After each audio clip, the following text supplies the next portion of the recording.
जी सभी दोस्तों को मेरा प्यार भरा नमस्कार। इस हथेली अमीर की तरह से मैं सभी को नमस्कार। साथियों आइए सब जुड़ जाइए। हम आज मैथ्स में बहुत प्यारी प्रश्नावली पढ़ने वाले हैं। प्रश्नावली तो अनुपात समानुपात चल ही रही है, लेकिन क्वेश्चनों का लेवल अब मज़ा आएगा आपको। 2 वीडियो में आपने प्यार दिया, विश्वास दिया, उस विश्वास पे मैं खरा उतरने के लिए आज क्वेश्चनों का लेवल बहुत ही प्यारा लेके आने वाला हूँ। साथियों एक बार सब अपने अपने ग्रुप में सेंड कर दीजिएगा, शेयर कर दें, ताकि मुझे आश्वस्त करोगे सर हम आपके साथ हैं। मैं दुगनी ऊर्जा से पढ़ाना चाहता हूँ। साथियों आपका प्यार और विश्वास एक बार बटोर दीजिएगा, सभी अपने मित्रों तक बात को शेयर कर दें। मैं स्टार्ट होने वाला हूँ, आप सब एक बार देख लीजिएगा कि आवाज़ मेरी क्लियर आ पा रही है, नहीं आ पा रही है। और आप जुड़ गए हो तो एक बार हाय लिख के मुझे आदेशित करें ताकि मैं टॉपिक स्टार्ट करूं। सब कमेंट्स कीजिएगा एक बार, आवाज़ आ पा रही है, नहीं आ पा रही है, और अच्छा है तो प्लीज़ यस लिख के अपनी प्रेजेंट उपस्थिति दर्ज करवा दीजिएगा। Thank you. मैं सबके कमेंट्स चेक कर रहा हूं।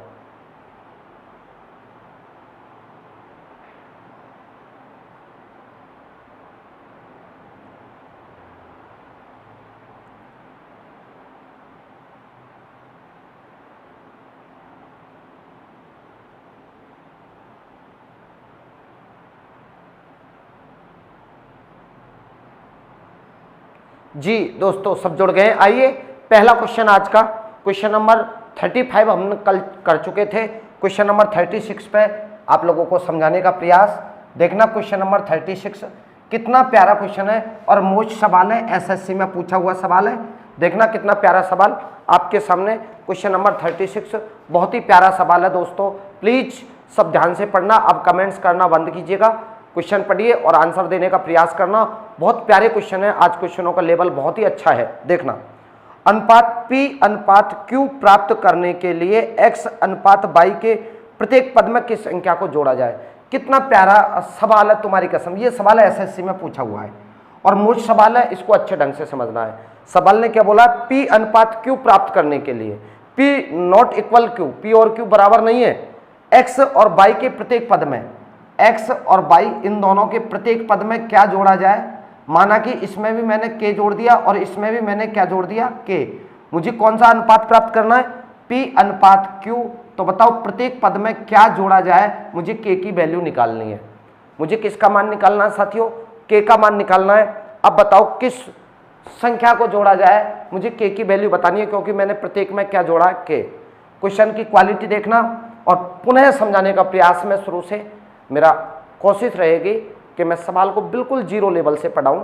मेरे प्यारे प्यारे साथियों देखो सवाल ने क्या बोला है, काफ़ी लड़के लड़कियां क्या करते हैं, P और Q में K जोड़ देते हैं। नहीं, ऐसा नहीं करना है। सवाल ने जैसा बोला है, सवाल ने क्या बोला है, P और Q प्राप्त करने के लिए P अनुपात Q तो मुझे प्राप्त करना है, X और Y के प्रत्येक पद में क्या जोड़ा जाए। जोड़ना किसमें, मुझे X और Y में, X और Y में प्रत्येक पद में क्या जोड़ा जाए। तो मैंने क्या जोड़ दिया मेरे प्यारे साथियों, दोनों में K जोड़ दिया, ताकि अनुपात क्या प्राप्त हो जाए, P अनुपात Q। अनुपात को बटे के रूप में लिख सकता हूं। मेरे प्यारे दोस्तों आप एक बात बताना, मुझे किसकी वैल्यू बतानी है, K की, क्योंकि मैंने जोड़ा क्या है, K। अब क्रॉस मल्टीप्लाई कर रहा हूं, मुझे K की वैल्यू बतानी है। फाइनली ये ध्यान रखना, तो मुझे क्रॉस मल्टीप्लाई करना है, ये हो जाएगा PY plus PK। Okay, P से मैंने इसको मल्टीप्लाई कर दिया, अब Q से इसको मल्टीप्लाई करता हूं, तो ये क्या हो जाएगा, XQ, और X को इससे गुणा करूंगा तो ये क्या हो जाएगा, KQ। ओके, यहां तक बात कंप्लीट। मुझे वैल्यू किसकी निकालनी है, K की, ये बात आपको माइंड में रखनी है। तो K को मैं एक साइड कर लेता हूं, ये हो जाएगा PK माइनस KQ बराबर XQ माइनस PY। कंप्लीट यहां तक, कोई प्रॉब्लम। दोनों में से क्या चीज कॉमन आ रही है, K, तो K मैंने कॉमन ले लिया, ये क्या बचेगा, XQ माइनस PY। और मेरे प्यारे साथियों इधर देखना एक मिनट के लिए, मैं इस जगह पे थोड़ी सी एक लाइन लिखना भूल गया। K मैंने कॉमन लिया है, तो यहाँ पे क्या बचेगा, P माइनस Q बचेगा। K कॉमन आ गया दोनों में से, ये K कॉमन आ गया दोनों में से, तो मैंने बाहर निकाल लिया। इस जगह पे क्या बचेगा, P, इस जगह पे क्या बचेगा, Q। ये तो जो कहते हो है ही है। अब बताओ K की वैल्यू मुझे निकालनी है, तो x Q minus P by upon ये क्या हो जाएगा p माइनस क्यू, और यही आपका आंसर है, यही आपका आंसर होगा। मुझसे यही तो पूछा है प्रत्येक पद में क्या जोड़ा जाए। प्रत्येक पद में मैंने क्या जोड़ा था, k जोड़ा था मेरे प्यारे साथियों, और k की वैल्यू क्या आ गई ये। बताओ कितना प्यारा सवाल है, एसएससी में इसको पूछा जा चुका है। आप लोग प्लीज़ गौर करना, कहीं प्रॉब्लम हो तो मुझे कमेंट्स करके बताएं। बाकी मैं सवाल को एक बार रिपीट कर देता हूं, जो सवाल रिपीट करने वाला होगा बेशक मैं उसको रिपीट करूंगा, और जो सवाल नॉर्मल है उसको तो काय का रिपीट करना। एक बार ऊपर से सवाल को दोबारा से प्रयास कर रहा हूँ समझाने का, आप समझने का प्रयास करना। एक्स और पी अनुपात क्यू प्राप्त करने के लिए, सवाल पढ़े क्वेश्चन में शुरुआत में ये लिख रखा है पी अनुपात क्यू प्राप्त करने के लिए, ये तो मुझे प्राप्त करना है। एक्स और वाई के प्रत्येक पद में क्या जोड़ा जाए, तो एक्स और वाई के प्रत्येक पद में मैंने क्या जोड़ दिया, के जोड़ दिया, इसमें भी के जोड़ दिया, इसमें भी के जोड़ दिया, ताकि अनुपात क्या प्राप्त हो जाए, पी अनुपात क्यू प्राप्त हो जाए। बताओ मैंने क्या जोड़ा, के की वैल्यू मुझे निकालनी है, क्रॉस मल्टीप्लाई कर रहा हूँ मेरे प्यारे साथियों। बताओ पी को इससे गुणा करूँगा तो पी वाई, पी को इससे गुणा करूँगा तो पी के, और क्यू को इससे गुणा करूँगा तो एक्स क्यू, इसको गुणा करूँगा तो के क्यू, राइट। अब के की वैल्यू मुझे बतानी है तो के को एक साइड ले आता हूँ, इस के क्यू को मैं इधर ले आया और पी वाई को मैंने इधर भेज दिया। बताओ इन दोनों में से क्या चीज़ कॉमन है, के कॉमन है, तो के कॉमन मैंने निकाल लिया। यहाँ पे क्या बचेगा, पी माइनस क्यू बराबर ये दे ही रखा है। अब के की वैल्यू मुझे बतानी है तो बताओ ये कहाँ चल जाएगा, नीचे, और यही आपका आंसर। उम्मीद करता हूँ आप लोग पहले सवाल को समझ गए होंगे। आइए अगले सवाल पे हम बढ़ते हैं। एक बार सब इस पहले सवाल पर प्लीज़ मुझे बता दें समझ में आ रहा है कि नहीं आ रहा है। सभी यस और नो में कमेंट्स करेंगे। एक बार मैं कमेंट्स चेक कर लेता हूँ, फिर मैं अगला सवाल, आज क्वेश्चनों की क्वालिटी बहुत ही प्यारी लेके आने वाला हूँ साथियों। प्लीज़ एक बार सब कमेंट्स करें, यस और नो लिखें। समझ में आ गया हो तो यस, नहीं तो नो लिखें। मैं दोबारा समझाऊंगा, 3 बार समझाऊंगा, मेरा कर्तव्य है, मैं पूरी ईमानदारी से आपके सामने प्रयास कर रहा हूँ। एक बार सब कमेंट्स कीजिएगा।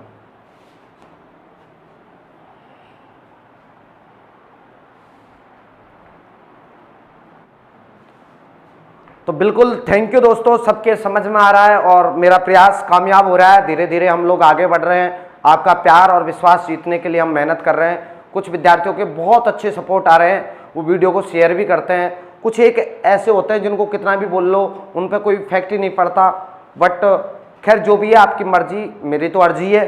आइए मैं आगे बढ़ना चाहता हूँ सेकंड क्वेश्चन के साथ, आपको फिर से जोड़ने का प्रयास। आज क्वेश्चनों का लेवल बहुत अच्छा रहेगा, ये पहले बोल चुका हूँ। Second question, technical team ready रहें, ये लीजिएगा अगला सवाल।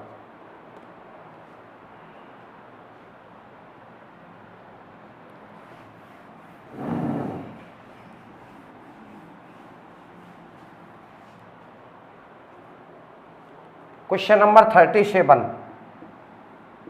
आइए साथियों क्या है सवाल देखना। दो असमान संख्याओं में से प्रत्येक से छोटी संख्या का आधा घटाया जाए। दो असमान संख्या है, मैंने एक मान ली x और एक क्या मान ली y। सवाल कितना प्यारा है दोस्तों, ये देखना आप स्क्रीन पर लग चुका है, आप लोग पढ़िएगा। दो असमान संख्या कोई सी मान ली, एक तो x मान ली, एक क्या मान ली मैंने y। प्रत्येक में से, इसमें से भी और इसमें से भी, देखना आप, x में से भी और y में से भी, प्रत्येक में से छोटी संख्या का आधा घटाया जाता है। मैं ये मान लेता हूं कि ये छोटी है और ये कौन सी है, बड़ी, ये मान लेता हूं। अब छोटी संख्या यदि मैंने x मानी है तो इसका आधा क्या होगा, x/2। इसमें से भी x/2 घटा दिया जाए और बड़ी संख्या में से भी छोटी संख्या का आधा घटा दिया जाए। क्या आप यहां तक समझ गए? बताओ, हम बिल्कुल धीरे धीरे आगे बढ़ रहे हैं। सवाल ने क्या बोला है, दो संख्याएं मैंने मानी x और y, छोटी संख्या ये मान ली, बड़ी संख्या ये मान ली। फिर सवाल ने ये बोला है कि प्रत्येक से छोटी संख्या का आधा घटाया जाए। छोटी संख्या का आधा क्या होगा, x/2। इसमें से भी x/2 घटा दे, इसमें से भी x/2 घटा दे, तो परिणाम संख्याओं में बड़ी वाली संख्या छोटी वाली संख्या का 5 गुना हो जाती है। बताओ जो परिणाम प्राप्त होगा, बड़ी वाली संख्या छोटी वाली संख्या का 5 गुना, यदि ये 1 है तो ये कितनी हो जाएगी, 5। ये सवाल आपका बन गया। बड़ी वाली संख्या छोटी वाली संख्या का कितना गुना है, 5 गुना। गुणा का मतलब होता है रेशियो, दुगुना इसका मतलब ये 1 है तो ये 2 है, तिगुना का मतलब ये 1 है तो ये 3 है, 5 गुना का मतलब ये 1 है तो ये कितना हो गया, 5। सवाल मुझसे पूछा है बड़ी संख्या का छोटी संख्या से अनुपात बताना है। बड़ी संख्या का छोटी संख्या के साथ अनुपात बताना है, मतलब मुझे y अनुपात x बताना है। सवाल आपके समझ में आ गया यहाँ तक? अब आगे बढ़ते हैं जी। कोशिश करना मुझे इसको हल करना है। एक बार तीसरी बार सवाल को मैं रिपीट कर रहा हूँ। दो संख्याएं x और y असमान संख्या, इसलिए मैंने अलग अलग मानी है। प्रत्येक में से, इन दोनों में से छोटी संख्या का आधा, छोटी संख्या क्या मानी है मैंने? x का आधा क्या होगा? x बट्टा 2। x बट्टा 2 दोनों में से घटाया जाए तो बड़ी संख्या छोटी संख्या का कितना गुना हो जाती है? 5 गुना। इसको मैं हल कर लेता हूं। 2x में से x घटाऊंगा तो ये बच जाएगा x बट्टा 2। ये हो जाएगा 2x में से x गया तो x बट्टा 2। ये क्या हो जाएगा मेरे प्यारे साथियों? 2y माइनस x बट्टा 2 बराबर क्या हो गया? 1 बट्टा 5। क्या आपके यहां तक समझ में आ गया? सिंप्लीफिकेशन का क्वेश्चन बन गया। क्रॉस मल्टीप्लाई कर रहा हूं, बताओ ये क्या हो जाएगा? x बट्टा 2 गुणा 5 बराबर 2y माइनस x बटा नीचे क्या आ जाएगा? 2। ये 2 से 2 कैंसिल आउट। कोई प्रॉब्लम किसी को? ये बच गया आपके पास 5x बराबर 2y माइनस का x। बताओ, x को उठा के मैं इधर ले आया 5x और 1x कितना हो गया? 6x बराबर 2y। 2 से मैंने इसको काट दिया, ये 3x बराबर y। ये जो जिसके सामने वो उसका मान। तो मुझे बड़ी संख्या का छोटी संख्या के साथ अनुपात बताना है, y और x का अनुपात बताना है। तो y का मान कितना हो जाएगा? 3 और x का मान कितना हो जाएगा? 1। और यही आपका आंसर है। बताओ यही आपका क्या है मेरे प्यारे साथियों? आंसर। एक बार ऊपर से रिपीट कर रहा हूं। ये मैंने बता दिया, दोनों में से छोटी संख्या का आधा घटा दिया जाए तो बड़ी वाली संख्या छोटी वाली संख्या का कितना गुना हो जाती है? 5 गुना। अब मैंने इसको हल कर दिया। 2x में से x घटाया तो x बट्टा 2। 2y माइनस x अपॉन 2 बराबर 1 बट्टा 5। क्रॉस मल्टीप्लाई कर दिया, x बट्टा 2 गुणा 5। 2y माइनस x बट्टा 2, इसको 1 से गुणा करेंगे तो मान परिवर्तित होगा ही नहीं। 2 से 2 कैंसिल आउट। 5x बराबर 2y माइनस x। x को उठा के इधर ले आया, 6x बराबर 2y। ये सिंप्लीफिकेशन कर दिया, जो जिसके सामने वो उसका मान। x का मान कितना आ जाएगा? 1। y का मान कितना होगा? 3। मुझे बड़ी संख्या और छोटी संख्या का अनुपात बताना है, तो 3:1। थैंक यू दोस्तों, सबको बहुत बहुत धन्यवाद। आप लोग बहुत अच्छे ढंग से पढ़ रहे हो। उम्मीद करता हूँ आप लोग समझ पा रहे होंगे। अगला क्वेश्चन के साथ तैयार रहें। क्वेश्चन नंबर 38 एक बार उतार लीजिएगा आप।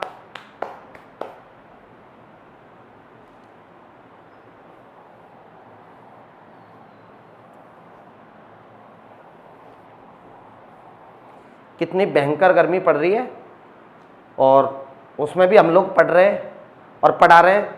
लेकिन साथियों ये कोई बड़ा काम नहीं है। हमारे जिनकी वजह से हम सुरक्षित हैं, हमारी सैनिकों को हम नमन करते हैं। और इस समय पे हमारा देश बिल्कुल बहुत बेकार परिस्थिति से जूझ रहा है।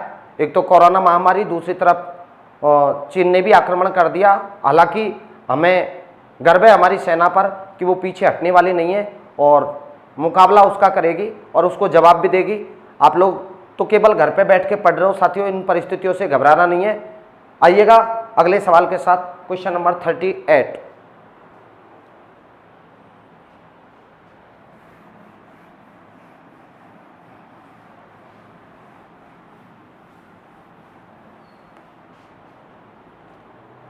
क्वेश्चन नंबर 38 देखना कितना प्यारा सवाल है, बहुत प्यारा सवाल है। और ये सवाल भी बहुत अच्छा है, मोस्ट है। इस प्रकार के मैं 3-4 सवालों का अभ्यास करवाऊंगा आपको। देखना सवाल कितना प्यारा है, स्क्रीन पर लग चुका है, देखिएगा आप। ए और बी की वार्षिक आय 4:3 में है। ये ए हो गया, ये कौन हो गया? बी। इनकी वार्षिक आय, साल की आय का जो अनुपात है वो कितना? 4:3। आगे सुनो, इनके वार्षिक व्यय का अनुपात, खर्चे का जो अनुपात है वो कितना दे रखा है मेरे प्यारे साथियों? 3:2 दे रखा है। और इनमें से प्रत्येक वर्ष के अंत में 600 रुपये की बचत करता है। बचत मुझे कितने रुपए की दे रखी है? 600 रुपये की। ये भी 600 रुपये की बचत करता है और ये भी कितने रुपए की? 600 रुपये की बचत करता है। एक ही वार्षिक आय मुझे बतानी है, एक ही आय मुझे बतानी है। मैं आपको ये बताऊंगा कि आप इसको बेसिक कैसे करोगे, लेकिन आज के बाद में बेसिक नहीं करना है तो फिर कैसे करना है सुनो साथियों। पहले तो आप लोग इसको, आज से पहले तो कैसे करते थे? ये 4x मान लिया, ये 3x मान लिया। ये इनके खर्चे का अनुपात है तो इनके पीछे बाय लगा दिया। आप सब जानते हो दोस्तों, मैं डेली के 100 रुपये कमाता हूँ, उसमें से 70 रुपये खर्च करता हूँ। कोशिश करना मेरी बात को समझने की। हालांकि मैं इतने रुपए नहीं कमा रहा, इस समय तो बेरोजगार बैठा हूँ, लेकिन कोई नहीं, ये मानो कि मैं 100 रुपये डेली के कमा रहा हूँ, जिसमें से खर्च कर रहा हूँ मैं 70 रुपये खर्च कर रहा हूँ। तो आप में से कौन बताएगा मेरी बचत कितनी है? तो आप लोग बोलोगे 100 में से 70 गए तो कितने रुपए की बचत हो गई? 30 रुपये की। बताओ कोई प्रॉब्लम किसी को? आय में से खर्चा घटा दूंगा तो क्या आ जाएगी? बचत। हालांकि इस समय पर आय कुछ भी नहीं है, केवल खर्चा खर्चा है। खैर जो भी है, लेकिन अपन को तो क्वेश्चन हल करना है। तो बताओ मेरी आय कितनी है? 100, खर्च कितना करता हूँ? 70, तो बचत कितनी हो जाएगी? 30।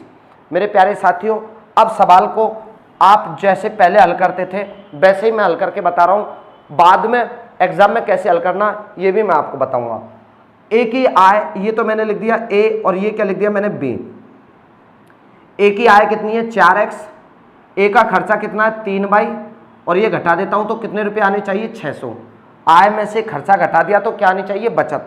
ये ए की स्टोरी हो गई।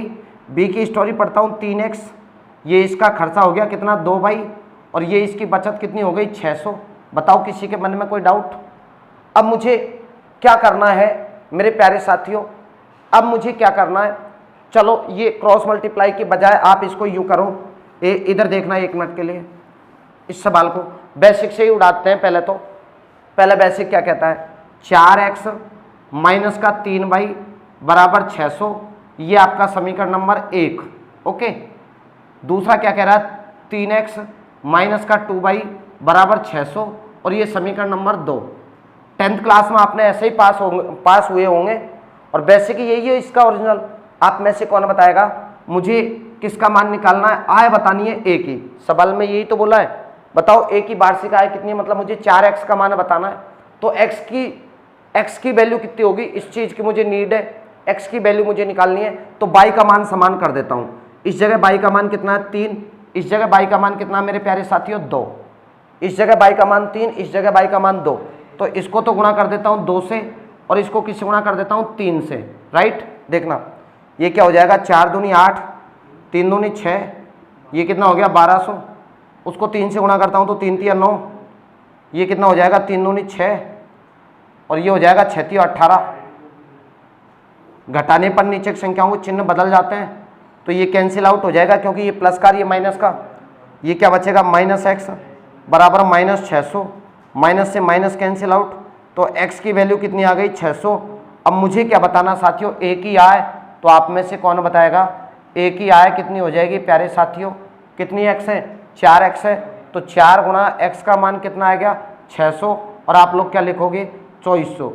विदाउट कोई प्रॉब्लम के आप लोग इसका जवाब दे पाओगे। लेकिन साथियों ऐसा किसी को नहीं करना है। ये 10th क्लास का स्तर है।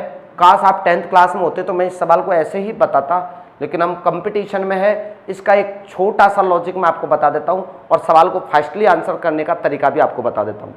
हालांकि शुरुआत में आपको थोड़ा सा अटपटा लग सकता है, लेकिन एक बार उस तरीके को सीख गए तो फिर इस तरीके को भूलना पड़ेगा आपको। देखना कैसे, इसको उतारना भी नहीं है, मैंने तो समझा दिया।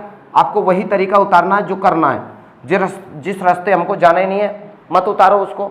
आइए साथियों मैं आपको बता देता हूँ। मैंने ये हटा दिया x, मुझे बेसिक करना ही नहीं है, मुझे तो डायरेक्टली आंसर बताना है। तो देखना साथियों कैसे बताऊंगा, इधर देखना। अब गौर करना मेरी बात पे। ऊपर वालों का क्रॉस मल्टीप्लाई और नीचे वालों का क्रॉस मल्टीप्लाई। दोबारा सुनना मेरी बात को। ऊपर वालों का क्रॉस मल्टीप्लाई और नीचे वालों का क्रॉस मल्टीप्लाई। बोलो 4 दूनी 8 और 3 3 9। 9 माइनस 8 इकाई बराबर 6 3 18 और 6 दूनी 12। 1800 माइनस 1200। एक बार दोबारा से देखना, एक लाइन का जवाब है, कितनी बार समझ लेना। हर सवाल को मैं इसी तरीके से उड़ाऊंगा। ऊपर वालों का क्रॉस मल्टीप्लाई और नीचे वालों का क्रॉस मल्टीप्लाई। 4 दूनी 8, 3 3 9। 9 में से 8 गया तो 1 इकाई का मान आ गया। 1 इकाई बराबर क्या आ जाएगा मेरे प्यारे साथियों? बताओ। 6 3 18, 6 दूनी 12, 1800 में से 12 गए तो 600। 1 इकाई का मान आ गया। उसकी जो इच्छा करे ना वैसा सवाल पूछ ले मुझसे। 1 इकाई का मान 600 आ गया, तो मुझसे एक ही आय पूछिए। एक ही आय कितना इकाई है? 4 इकाई है। 4 गुणा 600 करूँगा तो ये कितना आ जाएगा? 2400। बिल्कुल करेक्ट आंसर मेरे प्यारे विद्यार्थियों। मुझे उम्मीद ही नहीं, पूरा भरोसा है कि आप इसी तरीके का यूज करोगे। चाहे ये अलग अलग हो तो कोई फर्क नहीं पड़ेगा। सवाल को देखना, आपको करना केवल इतना सा है, कोई समीकरण समान नहीं करना है, कोई x का मान नहीं निकालना है, सिंपल सा बिल्कुल सिंपल सा मेथड है सर। आप लोग कैसे सीखोगे? ऊपर वालों का क्रॉस मल्टीप्लाई और नीचे वालों का क्रॉस मल्टीप्लाई। ऊपर वाला का तो इकाई दर्शाएगा, ये राशि को दर्शाएगा। बताओ ये क्या हो जाएगा? 4 दूनी 8, 3 तिया 9, 9 में से 8 गया तो 1 इकाई। मैं तो अभी ऐसे लिख रहा हूँ, बाद में तो डायरेक्ट ही बोल दूंगा 4 दूनी 8 और 3 तिया 9, कितने इकाई का अंतर आएगा? 1 का। 6 तिया 18, 6 दूनी 12, 1800 में से 1200 गया तो 600। 1 इकाई का मान कितना आएगा? 600। तो मुझे 4 इकाई का मान बताना है, A की आय बतानी है तो कितना हो जाएगा? 2400। B की आय बतानी होती तो 3 इकाई का मान बताता, मतलब 1800। कोई प्रॉब्लम किसी को नहीं मेरे प्यारे साथियों? तो आइए क्वेश्चनों की इस श्रृंखला को आगे बढ़ाते हैं। क्वेश्चन नंबर 39, ठीक इसी प्रकार का सवाल, थोड़ा सा अच्छा सवाल देखना, आप एक बार उतार लीजिएगा इसको।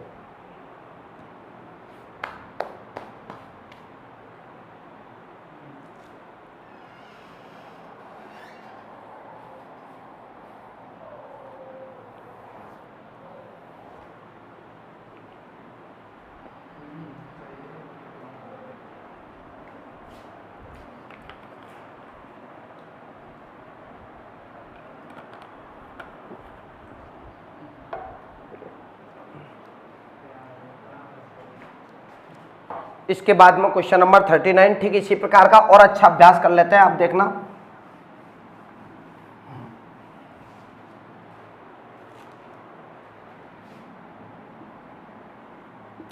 क्या कह रहा है क्वेश्चन नंबर 39, देखना आप सब। दो व्यक्तियों की आय का अनुपात 5:3 है।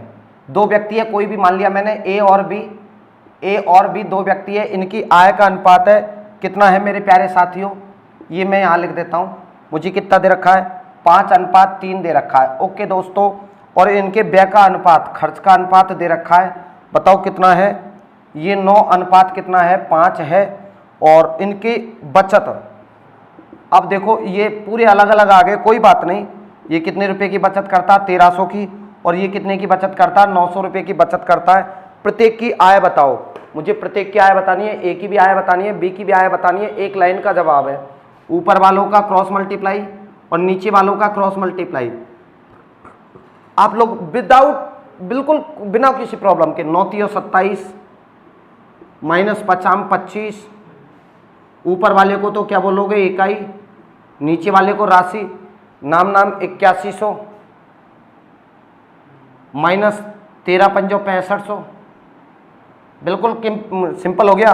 तो ये क्या हो जाएगा? 2 इकाई बराबर ये 0 0, ये कितना बचेगा? 6 1600। तो 1 इकाई का मान कितना आ जाएगा? 800। 1 इकाई का मान कितना आएगा? 800। अब मुझे दोनों की आय बतानी है। ए की आय कितनी इकाई है बोलो? 5। तो 800 गुणा क्या हो जाएगा? 5 इकाई है तो 8 पंजो 40, 4000। मुझे बी की आय बतानी है, तो बताओ कितना इकाई है? 3 इकाई। 800 गुणा क्या हो जाएगा? 3, 8 तियो 2400। बताओ कोई प्रॉब्लम है क्या? एक ही सवाल को मैंने थोड़ा सा मॉडिफाई करके आगे बढ़ा दिया, कहीं प्रॉब्लम्स नहीं हो सकती। मुझे पूरा भरोसा है आप लोग समझ पा रहे होंगे। क्वेश्चनों का लेवल धीरे धीरे आगे बढ़ाएंगे। ये आपका ए ऑप्शन बिल्कुल करेक्ट है, 4000 और 2400 लिख रखा है। बताओ समझ में आ रहा है कि नहीं आ रहा है? और आ रहा है तो प्लीज़ इतना तो यार कर्तव्य कर दीजिएगा। आप लोग मेरी उड़ जाओ तो आप लोग ऐसे नीरस हो जाओगे तो मेरा मनोबल कैसे बढ़ेगा? आप एक बार इसको उतारिएगा। क्वेश्चन नंबर 40 के साथ इसी प्रकार का सवाल लेके आ रहा हूँ। Thank you so much, take care. उतारो दोस्तों। अब आगे थोड़ा सा देखना क्वेश्चन नंबर 40। क्वेश्चन नंबर 40 देखना आप सब, कितना प्यारा सवाल है। किसी थैले में 90 रुपये की राशि, टोटल कुल राशि मुझे दे रखी है और ये मुझे दे रखी है 90 रुपये। ओके, सवाल बहुत अच्छा है, बहुत बार एग्जाम में आता है। इस प्रकार के सवालों के भी 2-3 क्वेश्चनों का अभ्यास हम करवाएंगे। इसमें 50 पैसे, 25 पैसे और 10 पैसे, 50 पैसे, 25 पैसे और 10 पैसे। ओके, इनके सिक्कों के रूप में, कॉइन के रूप में, ये सब 50 पैसे, 25 पैसे और 10 पैसे के सिक्कों का अनुपात, सिक्कों का जो अनुपात दे रखा है वो मुझे कितना दे रखा है? 2:3:5 है। तो बताओ थैले में 25 पैसे के सिक्कों की संख्या कितनी है? थैले में 25 पैसे के सिक्कों की संख्या का मान, मतलब मुझे 3 का मान बताना है। आप सवाल समझिएगा मेरे प्यारे साथियों, सवाल कितना प्यारा है ये बताओ आप। एक थैले में कुल राशि कितनी है? 90 रुपये। टोटल राशि कितनी है बोलो? 90 रुपये। इसमें 50 पैसे, 25 पैसे और 10 पैसे के सिक्के हैं। सिक्के नहीं रखते कि हम थैले में, तो उनका टोटल राशि रुपये टोटल कितना है? 90 रुपये। यदि 50 पैसे के 2 सिक्के हैं तो 25 पैसे के कितने हैं? 3। तो 10 पैसे के कितने? 5 सिक्के। अब मेरे प्यारे साथियों एग्जाम में करेगा क्या? 100% सवाल जब बनेगा, यहाँ पे यदि राशि देगा तो यहाँ पे सिक्के देगा, अपोजिट देगा। यहाँ पे धन का अनुपात दे दिया तो यहाँ पे सिक्के देगा, अपोजिट देगा। तो उसको चेंज करना सीखो। सिक्कों का अनुपात दे रखा है तो धन का अनुपात क्या होगा? राशि का अनुपात क्या होगा? क्योंकि मुझे राशि दे रखी है यहाँ पे। अब मुझे राशि का अनुपात बताना है और कोई रटने वाली बात नहीं करनी है, आपको समझना है। 50 पैसे के 2 सिक्के हैं तो बताओ रुपया कितना होगा? 1। 50 पैसे के 2 सिक्के, रटो मतो आप, समझिएगा। 25 पैसे के 3 सिक्के हैं। 25 पैसे के कितने सिक्के हैं? 3 सिक्के हैं। तो मेरे साथियों बताओ 25 पैसे के 3 सिक्के हैं तो रुपये कितने हो जाएंगे? 0.75। 10 पैसे के 5 सिक्के हैं तो रुपये कितने हो जाएंगे? 0.50। चाहे तो आप यूँ देख लो, 50 दूनी 100 पैसे, 100 पैसे के रुपये कितने बनेंगे? 1। 25 पैसे के 3 सिक्के हैं तो 75 पैसा हो गया। 75 पैसे को रुपये में क्या बोलूँगा? ये। 10 पैसे के 5 सिक्के हैं तो रुपये में क्या हो जाएगा? 10 पंजो 50 पैसे, 50 पैसे का मतलब 0.50 रुपये। अब बताओ इन सब का योगफल मुझे क्या दे रखा है? 90 रुपये। इन सब का मतलब क्या दे रखा है मुझे? 90 रुपये दे रखा है।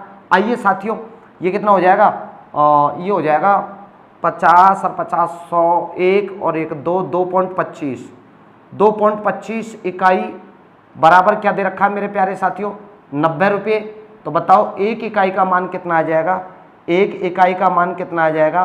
तो आप बोलोगे 90 बटा 2.25। ये पॉइंट हटाई, ऊपर 0 बढ़ाई, मैं इसको काट रहा हूँ 9 से। 9 से कितनी बार? 25 बार। 25 नाम 225। 9 से काटा, ये कितना आ जाएगा? 1000 बटा नीचे 25। 25 से कितनी बार? 25 चौको 100। बताओ एक इकाई का मान कितना आएगा? 40। मुझसे यदि 50 पैसे के सिक्के पूछेंगे तो 2 से गुणा करूंगा। 25 पैसे के सिक्कों की संख्या पूछेगा तो 3 से गुणा करूंगा। 10 पैसे के सिक्कों की संख्या पूछेगा तो 5 से गुणा करूंगा। मुझसे पूछा किसका है बताइएगा? सवाल ये पूछा है 25 पैसे के सिक्कों की संख्या। 25 पैसे के सिक्कों की संख्या मुझे बतानी है। बताओ इसके सिक्के कितने होंगे? तो साथियों 25 पैसे के सिक्के कितने हैं? 3। तो 3 इकाई का मान कितना हो जाएगा? 40 गुणा 3 बराबर 120। उम्मीद करता हूँ आप लोग समझ पाए होंगे। नहीं समझ पाए हो तो एक बार क्वेश्चन को पुनः रिपीट कर रहा हूँ। देखो आप, टोटल अमाउंट मुझे कितना दे रखा है? 90 रुपये दे रखे मेरे प्यारे साथियों, जिसमें 50 पैसे, 25 पैसे और 10 पैसे का रेशो मुझे दे रखा है। 50 पैसे के सिक्के कितने? 2। तो 25 पैसे के कितने? 3। तो 10 पैसे के कितने? 5। इनको मुझे अमाउंट में चेंज करना है। क्यों चेंज करना है? क्योंकि मुझे यहाँ राशि दे रखी है, जो मान मुझे यहाँ दे रखा है उसके अकॉर्डिंग अनुपात होना चाहिए। तो बताओ 50 पैसे के 2 सिक्के तो रुपये कितने बन जाएंगे? 1।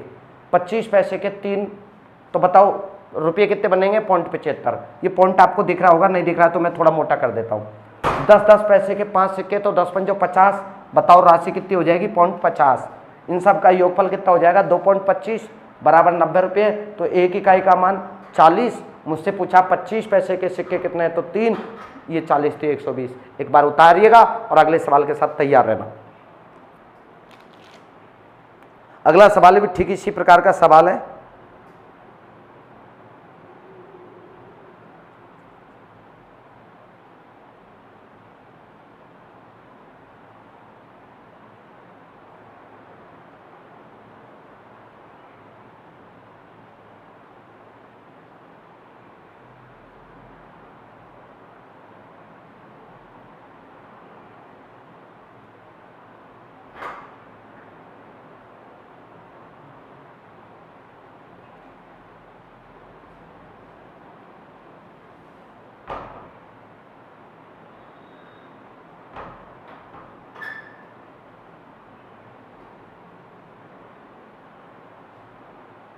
जी, अगला सवाल के साथ तैयार रहे दोस्तों। सवाल कितना प्यारा है ये देख लीजिएगा आप। क्वेश्चन नंबर 41 ठीक इसी प्रकार का सवाल है।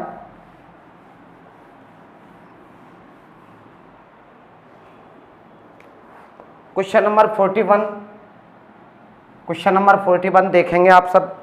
किसी बक्से में 180 रुपये कुल राशि मुझे दे रखी है, टोटल धन मुझे दे रखा है कितना रुपया साथियों, 180। ये मैंने यहाँ पे लिख दिया। अब 1 रुपये 50 पैसे और 25 पैसे, 1 रुपये 50 पैसे और 25 पैसे, ओके, इनके सिक्के के रूप में रखे हुए हैं, जिनका अनुपात, सिक्कों का अनुपात मुझे दे रखा, कॉइन का रेशियो मुझे दे रखा है, और ये मुझे कितना दे रखा है बताओ, 2:3:4 मुझे दे रखा है। सवाल ये कहना चाहता है 50 पैसे के सिक्कों की संख्या कितनी है। 50 पैसे के सिक्कों की संख्या मुझे बतानी है मेरे प्यारे साथियों। यहाँ पे धन का रेशियो दे रखा, धन दे रखा है, तो मुझे धन का अनुपात चाहिए। अब सभी विद्यार्थी बोलेंगे 1 रुपये के 2 सिक्के, तो बताओ शाबाश कितने रुपए हो गए, 2, 1 गुणा 2 करूँगा तो 2 रुपये। बताओ 50 पैसे के 3 सिक्के, तो रुपये कितने हो जाएंगे, 1.5, 1.5, 50 थी और 150 पैसा, 150 पैसों को यदि धन में कन्वर्ट करूंगा तो 1.5।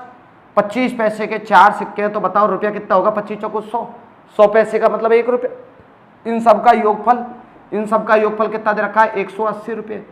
अब आप में से कौन बताएगा, इनको जोड़ो, 1 और 1 2 और 2 4, 4.5 इकाई। ये पॉइंट आपको दिख रहा होगा ना, यहाँ पे भी ये पॉइंट है, देखना आप, इकाई बराबर 180 है, तो 1 इकाई की वैल्यू मुझे कितनी आ जाएगी बताओ, 180 बटा नीचे क्या आ जाएगा, 4.5, पॉइंट हटाई, ऊपर 0 बढ़ाई, 45 दूनी 90, 90 दूनी 180, ये कितनी बार कटा, 40 बार।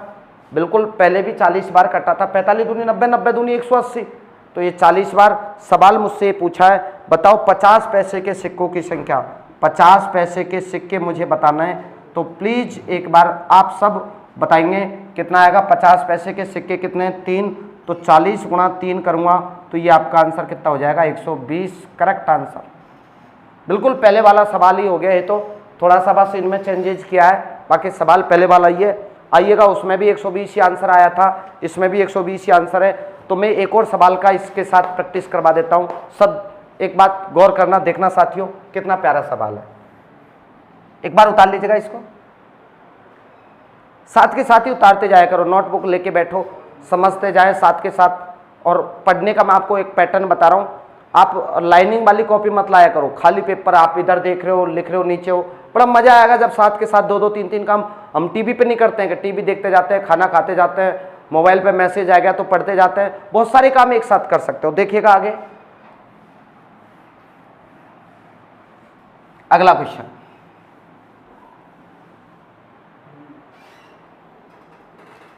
Question number 42।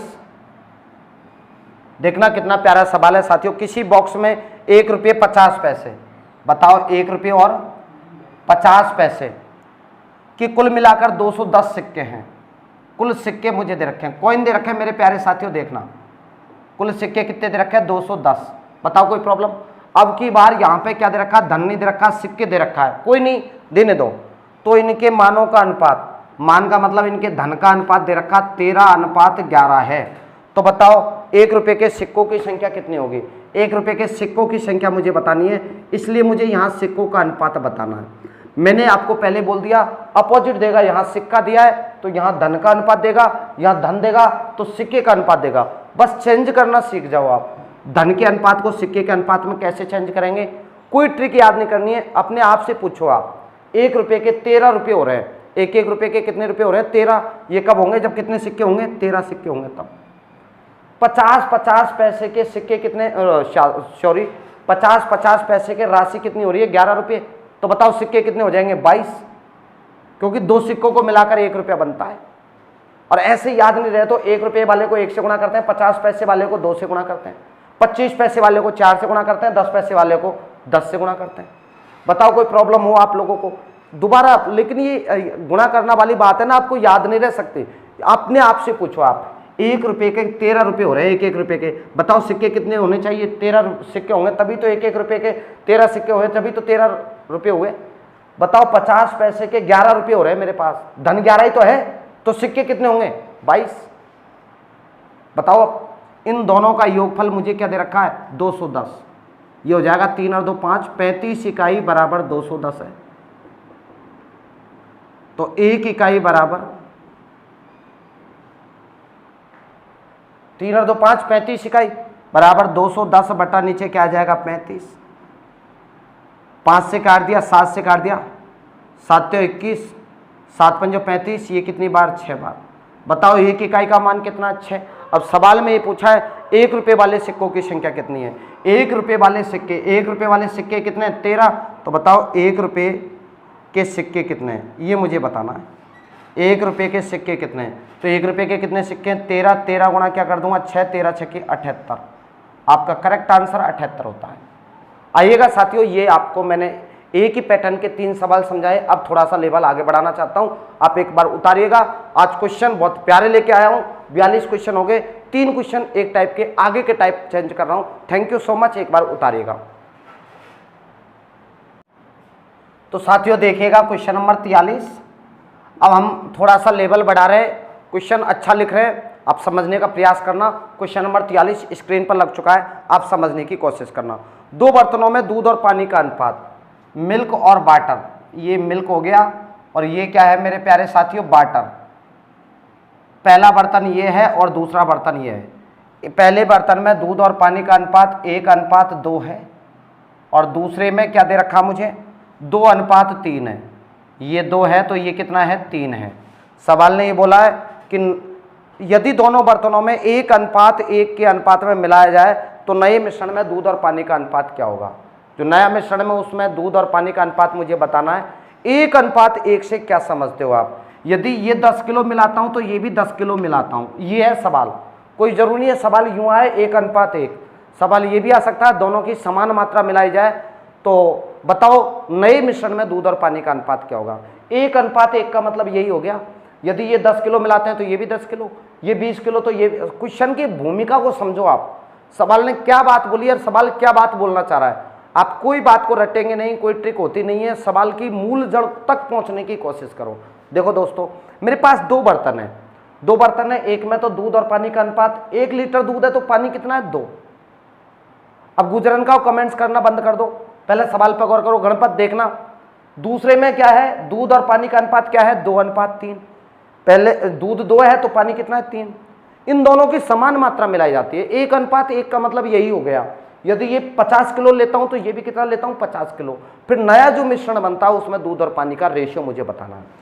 मेरे प्यारे साथियों आप एक बात बताओ, इन दोनों का योग करो, 1 और 2 कितना हो गया 3 हो गया, 2 और 3 कितना हो गया 5। इसका मतलब ये हो गया कि अभी तक तो ये 1 किलो ये 2 किलो ये, तो टोटल कितना किलो हो गया 3 किलो। 2 किलो ये 3 किलो ये, तो ये टोटल कितना हो गया 5 किलो। लेकिन प्रश्न में क्या कहा है कि इन दोनों को समान मिलाया जाता है, 1:1 में मिलाया जाता है। इन दोनों को 1:1 में करने के लिए इसको किससे गुणा करूंगा 5 से और इसको किससे गुणा करूंगा 3 से। बताओ ये कितना हो जाएगा 15 हो जाएगा और ये कितना हो जाएगा 15। बताओ 1:1 हुआ कि नहीं हुआ, दोनों की समान मात्रा हुई कि नहीं हुई। अब आपको करना क्या है, केवल इतना सा बात करना है कि दोनों को समान करने के लिए इसको किससे गुणा करना है 5 से, इसको किससे गुणा करना है 3 से, उल्टा सुल्टा ही तो गुणा करना है। 5 से गुणा किया है तो पूरे समीकरण को ही 5 से गुणा करो, इसको भी 5 से और इसको भी किससे 5 से। इसको 3 से गुणा किया तो इसको भी 3 से गुणा करो, इसको भी 3 से गुणा करो। एक बार दोबारा से मैं इस सवाल को समझाऊंगा, लेकिन क्वेश्चन का बहुत प्यारा पैटर्न है। ये कितना हो जाएगा मेरे प्यारे साथियों 5, ये कितना हो जाएगा 10, ये कितना हो जाएगा बताओ 6, ये कितना हो जाएगा 9। अब मुझे नए मिश्रण में दूध और पानी का अनुपात बताना है, तो ये 5 और ये 6 कितना हो गया 11 और ये 9 और ये 10 कितना हो गया 19। यही आपका आंसर होगा, यही आपका आंसर होगा। एक बार सवाल को रिपीट कर रहा हूँ, देख लेना आप लोग, कहीं कोई प्रॉब्लम हो तो। क्वेश्चन का लेवल बहुत अच्छा है, इस प्रकार के सवाल आपके एग्जाम में आते हैं, देखने का देखिएगा साथियों। मिल्क और वाटर, पहले में 1:2 है, दूसरे में 2:3 है और सवाल ने ये बोला है कि इनको 1:1 में मिलाया जाए। 1:1 का मतलब हो गया जितनी मात्रा इसकी मिला रहे हैं उतनी मात्रा इसकी मिला रहे हैं। मैंने इन दोनों का योग किया तो कितना हो गया 3, इन दोनों का योग किया तो कितना हो गया 5। इन दोनों को समान करने के लिए इसको 5 से गुणा करना पड़ेगा, इसको किससे 3 से। यदि ये पता नहीं हो तो आप इन दोनों का लघुत्तम ले लो, लघुत्तम भी नहीं जानते हो तो उल्टा सुल्टा गुणा कर लो, इसको तो इससे इसको इससे। 5 से गुणा कर दिया, ये कितना हो गया 15, ये कितना हो गया 15। इसको किससे गुणा किया 5 से, इसको किससे गुणा किया 3 से। जब आपने इसको 5 से गुणा किया तो पूरे को ही 5 से गुणा करो, इसको भी 5 से, इसको भी 5 से। इसको 3 से गुणा किया तो इसको भी 3 से। ये पूरा ही तो चेंज होना चाहिए। 15 कब होगा बताओ, ये 6 और 9 15 हो तो गया, ये 15 होना चाहिए। तो ये कितना 5 और 10 15, देख लो आप। अब मुझे दूध और पानी का अनुपात बताना है। पहले में दूध कितना 5, दूसरे में दूध कितना है 6, कितना हो गया दूध 11। पहले में पानी कितना 10, दूसरे में पानी कितना 9, दोनों का योग कितना हो गया 19। कितना इजी सवाल है। एक सवाल और बिल्कुल 1:1 का ही लेके आ रहा हूं, आप टेंशन ना लें। बिल्कुल सेम पैटर्न का, बिल्कुल सेम पैटर्न का 1:1 ही होगा उसमें, उसको आपको हल करना। देखना आप सब, अगला सवाल एक बार उतार लीजिएगा इसको। Question number 44।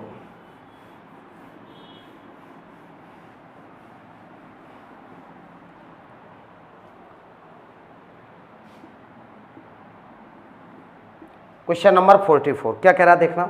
2 बर्तनों में दूध और पानी का अनुपात। मेरे पास 2 बर्तन है, एक में तो ये मिल्क और वाटर ये मुझे दे रखा मेरे प्यारे साथियों। देखो मिल्क और वाटर, पहले में 7:5 है, ये 7 है तो ये कितना है 5। पहला बर्तन में, ये सेकंड बर्तन है, इसमें कितना है ये 7 है तो ये कितना है 9। अब बताओ दोनों बर्तनों को 1:1 में मिलाया जाए तो नए मिश्रण में दूध और पानी का अनुपात क्या होगा। दोनों को 1:1 का मतलब जितनी मात्रा इसकी मिलाई जाती है उतनी इसकी मात्रा मिलाई जाती है। अब आप खुद इसको हल करने का प्रयास करेंगे तो आप लोग क्या बोलोगे, बताओ इन दोनों का योग कितना हो गया 12, इन दोनों का योग कितना है 9 7 16। अब इन दोनों को मुझे बराबर करना है, ये 12 किलो और ये 16 किलो नहीं, दोनों की समान मात्रा मिलानी है। तो बताओ इसको किससे गुणा कर दूँ 4 से, इसको किससे गुणा कर दूँ 3 से। 12 चौको 48, 16 48। बताओ ये भी कितना हो गया 48 हो गया, और ये कितना हो गया 16 48। बताओ दोनों 1:1 में हुए कि नहीं हुए, दोनों की समान मात्रा हुई कि नहीं हुई। अब आपको करना कुछ भी नहीं है, बस केवल ये ध्यान रखना, इसको किससे गुणा किया 4 से, करो 4 से गुणा, इसको भी करो 4 से गुणा, इसको किससे गुणा किया 3 से तो करो इसको 3 से गुणा, इसको करो 3 से गुणा, बस हो गया क्वेश्चन। कुछ नहीं है सवाल में। ये कितना हो गया 7 चौको 28, ये कितना होगा 5 चौको 20, अच्छा ये कितना हो जाएगा 21, ये कितना होगा 9 और 27। आइए मेरे प्यारे साथियों इन दोनों का योग कितना हो गया 49, ये कितना हो जाएगा 47। बताओ किस अनुपात में मिलाया जाए 49:47। नया जो मिश्रण होगा उसमें दूध की मात्रा तो 49 होगी, पानी की मात्रा कितनी होगी 47। कितना सिंपल क्वेश्चन है, बिल्कुल सेम एक ही पैटर्न के, और कितना इजी है, कोई एक्स वैक्स कोई कुछ करने की जरूरत ही नहीं पड़ रही यार सवाल में।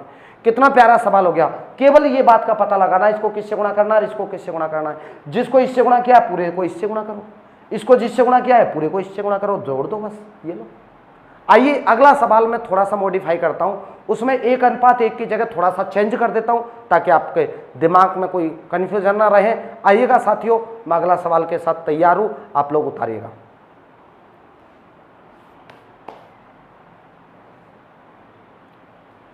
चलो कोई नहीं, अभी तो आप 1:1 सीख जाओ। मैं यूं कहना चाहता हूं कि अगली वीडियो में हम इसको 1:1 नहीं बोलेंगे, हम बोलेंगे 5:2 में मिलाया जाए, 3:4 में मिलाया जाए। बहुत सारे अच्छे अच्छे पैटर्न के सवाल लेना चाहता हूं मैं, छोटी छोटी वीडियो से आपको जोड़ने का प्रयास कर रहा हूं साथियों। अगली वीडियो इसी समय पर कल मिलता हूं। थैंक यू दोस्तों, take care, bye, love you, और ध्यान रखना अपना। मैं अगली वीडियो में ये नहीं बताऊंगा 1:1, ये तो आप सीख ही गए। 5:2 बताऊंगा, 3:4, जितने प्रकार के सवाल बन सकते हैं वो सारे पैटर्न आपकी कॉपी में होंगे। Thank you, take care, bye, Ram Ram दोस्तों, BN राजपूत। सही है।